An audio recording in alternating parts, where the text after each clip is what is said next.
Today,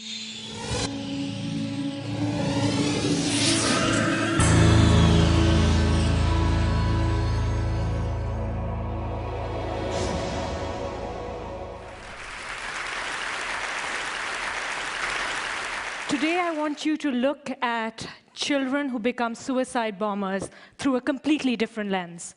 In 2009, there were 500 bomb blasts across Pakistan. I spent the year working with children who were training to become suicide bombers and with Taliban recruiters, trying to understand how the Taliban were converting these children into live ammunition and why these children were actively signing up to their cause. I want you to watch a short video from my latest documentary film, Children of the Taliban.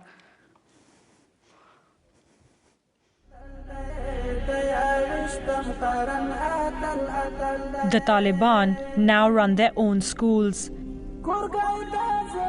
They target poor families and convince the parents to send their children.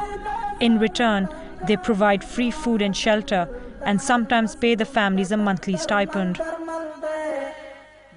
We've obtained a propaganda video made by the Taliban.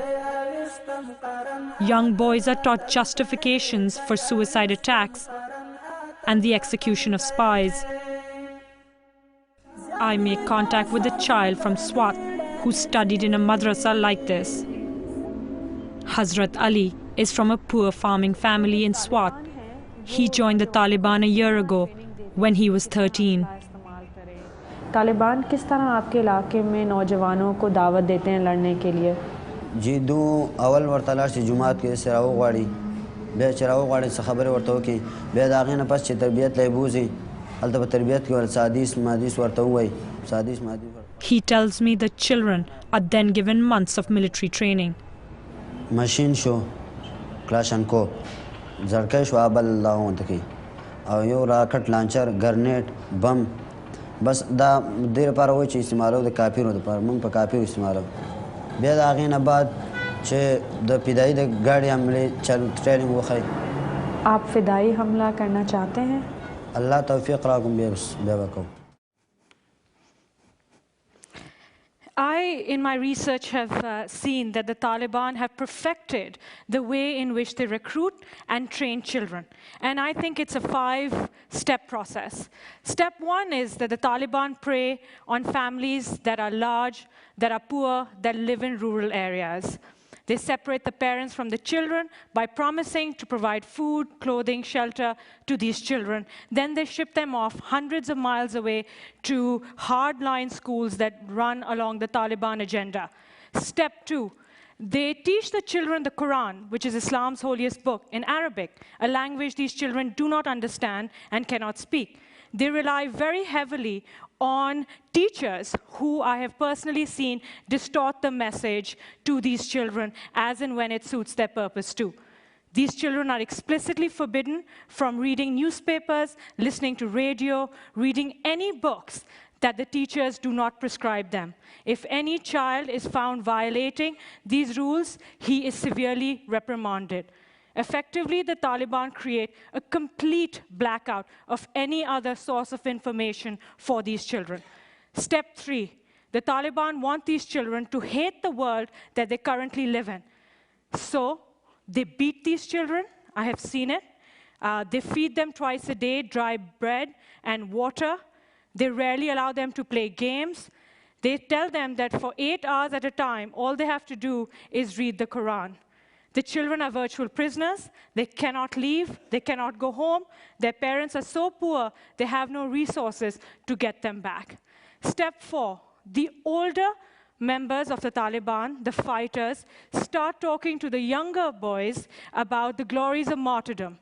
They talk to them about how, when they die, they will be received up with lakes of honey and milk, how there will be 72 virgins waiting for them in paradise, how there will be unlimited food, and how this glory is going to propel them to become heroes in their neighborhoods. Effectively, this is the brainwashing process that has begun. Step 5, I believe the Taliban have one of the most effective means of propaganda. Their videos that they use are intercut with photographs of men and women and children dying in Iraq, in Afghanistan, and in Pakistan. And the basic message is that the Western powers do not care about civilian deaths. So those people who live in areas and support governments that work with Western powers are fair game. That's why Pakistani civilians, over 6,000 of whom have been killed in the last 2 years alone, are fair game. Now these children are primed to become suicide bombers. They're ready to go out and fight because they've been told that this is effectively their only way to glorify Islam. I want you to watch another excerpt from the film. This boy is called Zainullah. He blew himself up, killing 6. This boy is called Sadiq. He killed 22. This boy is called Masood. He killed 28. The Taliban are running suicide schools, preparing a generation of boys for atrocities against civilians. आप समझते हैं कि आप कभी फ़िदाई हमला करना चाहेंगे? बहुत शौक़ है, लेकिन अगर घर से इजाज़त मिल गई वालिदैन का तो इंशाल्लाह कर लेंगे। ये फ़िदाई वग़ैरह को देख के जो मेरे से छोटे उम्र में या मेरे आम उम्र है, उनको देख के वो जो फ़िदाई हमले करते हैं सख्त तरीन के, उन्हीं से जज्बात आ जाते हैं। फ़िदाई हमले से आपको क्या अजर मिलेगा? फ़िदाई हमले से तो ये अजर मिलेगा कि क़यामत के दिन अल्लाह ताला पूछेगा कि तूने क्यों ऐसा किया है। खून वग़ैरह नज़र आता होगा या आग वग़ैरह नज़र आता होगा, तो मैं वहाँ यही जवाब दूंगा कि ए अल्लाह तेरी रज़ा के लिए यही जान दी है और कुफ़ार मुशरिकीन से लड़े यही जान दिया। तो वहाँ पर फिर मेरे इरादे को देखा जाएगा। अगर मेरा इरादा यही हो कि मैं इन बेगैरत ज़लीलों को ख़त्म करने के लिए या इस्लाम की नाम बुलंद करने के लिए क्या हो, तो फिर अल्लाह ताला मुझे जन्नत ही में जगह दे देगा।